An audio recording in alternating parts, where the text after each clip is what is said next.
Hi friends, welcome back to Varsha R Gowda YouTube channel.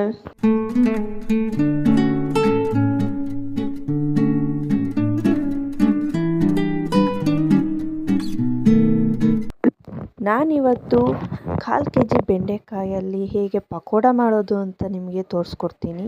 ಮತ್ತು ಯಾರು ಬೆಂಡೆಕಾಯಿನ ಇಷ್ಟಪಡಲ್ವೋ ಅವರು ಟೇಸ್ಟಿಯಾಗಿ ಚೆನ್ನಾಗಿದೆ ಅಂದ್ಕೊಂಡು ತಿಂತಾರೆ.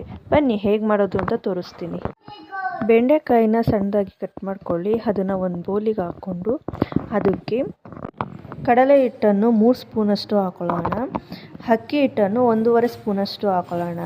ಹಸಿಟ್ಟು ಹಾಕ್ಕೊಳ್ಬೇಕಾದ್ರೆ ನಾವು ಮೆಜರ್ಮೆಂಟಲ್ಲಿ ಹಾಕ್ಕೋಬೇಕು, ಯಾಕಂದರೆ ಬೋಂಡು ರೀತಿಯಲ್ಲಿ ಕಲಿಸ್ಬಾರ್ದು. ಮತ್ತು ಜೀರಿಗೆ, ಒಂದು ಸ್ವಲ್ಪ ಜೀರಿಗೆ ಹಾಕ್ಕೊಂಡು ನಂತರ ಗರಂ ಮಸಾಲ, ಸ್ವಲ್ಪ ಅರಿಶಿನ ಪುಡಿಯನ್ನು ಹಾಕ್ಕೊಳ್ಳೋಣ. ಮತ್ತು ಖಾರಕ್ಕೆ ತಕ್ಕಷ್ಟು ಚಿಲ್ಲಿ ಪೌಡರನ್ನು ಹಾಕ್ಕೊಳ್ಳೋಣ. ಮೆಣಸಿನ್ಕಾಯಿ ಹಾಕ್ಕೊಳ್ಳೋದ್ರಿಂದ, ಹಸಿರು ಮೆಣಸಿನ್ಕಾಯಿ ಹಾಕ್ಕೊಳ್ಳೋದ್ರಿಂದ ಅದು ಬಾಯಿಗೆ ಸಿಗುತ್ತೆ, ಮಕ್ಕಳಿಗೆಲ್ಲ ಚೆನ್ನಾಗಿರಲ್ಲ. ಅದಕ್ಕೋಸ್ಕರ ಚಿಲ್ಲಿ ಪೌಡ್ರನ್ನು ಹಾಕ್ಕೊಳ್ಳೋಣ. ಮತ್ತು ರುಚಿಗೆ ತಕ್ಕಷ್ಟು ಎಷ್ಟು ಬೇಕಾಗುತ್ತೆ ಅಷ್ಟು ಪ್ರಮಾಣದಲ್ಲಿ ಉಪ್ಪನ್ನು ಹಾಕ್ಕೊಳ್ಳೋಣ. ನಂತರ ಅದಕ್ಕೆ ಸ್ವಲ್ಪ ಪ್ರಮಾಣದಲ್ಲಿ ಶುಂಠಿ ಬೆಳ್ಳುಳ್ಳಿ ಪೇಸ್ಟನ್ನ ಹಾಕ್ಕೊಳ್ಳೋಣ. ಶುಂಠಿ ಬೆಳ್ಳುಳ್ಳಿ ಪೇಸ್ಟ್ ಹಾಕ್ಕೊಳ್ಳೋದ್ರಿಂದ ರುಚಿ ಚೆನ್ನಾಗಿ ಸಿಗುತ್ತೆ ಅಂತ. ಮತ್ತು ಫಸ್ಟು ಅದನ್ನು ಚೆನ್ನಾಗಿ ಮಿಕ್ಸ್ ಮಾಡ್ಕೊಳ್ಳೋಣ. ನೀರೇನು ಜಾಸ್ತಿ ಹಾಕ್ಕೊಳ್ಳೋಕೆ ಹೋಗಬಾರ್ದು, ಅದರಲ್ಲಿ ಬೆಂಡೆಕಾಯಲ್ಲೇ ಲೋಳೆ ಥರ ಇರುತ್ತಲ್ಲ, ಅದೇನೇ ಜಾಸ್ತಿ ನೀರಾಗಿ ಇದಾಗೋಗುತ್ತೆ. ಏನು ಅಂದರೆ ಸ್ವಲ್ಪ ಪ್ರಮಾಣದಲ್ಲಿ ನೀರು ಹಾಕ್ಕೋಬೇಕು.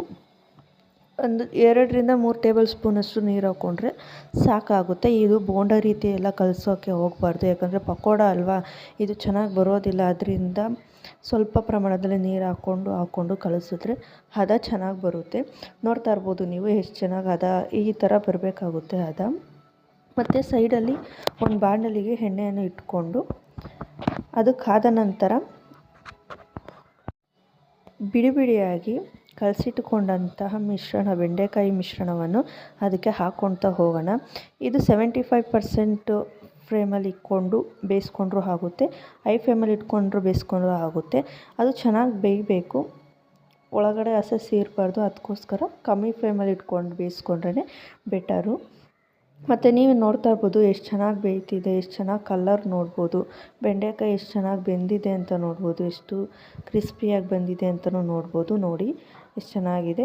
ಫೈನಲಿ ಬೆಂಡೆಕಾಯಿ ಪಕೋಡ ರೆಡಿ ಆಗಿದೆ. ನೀವೇ ನೋಡ್ಬೋದು ಎಷ್ಟು ಚೆನ್ನಾಗಿದೆ ನೋಡಿ, ಕ್ರಿಸ್ಪಿಯಾಗಿ.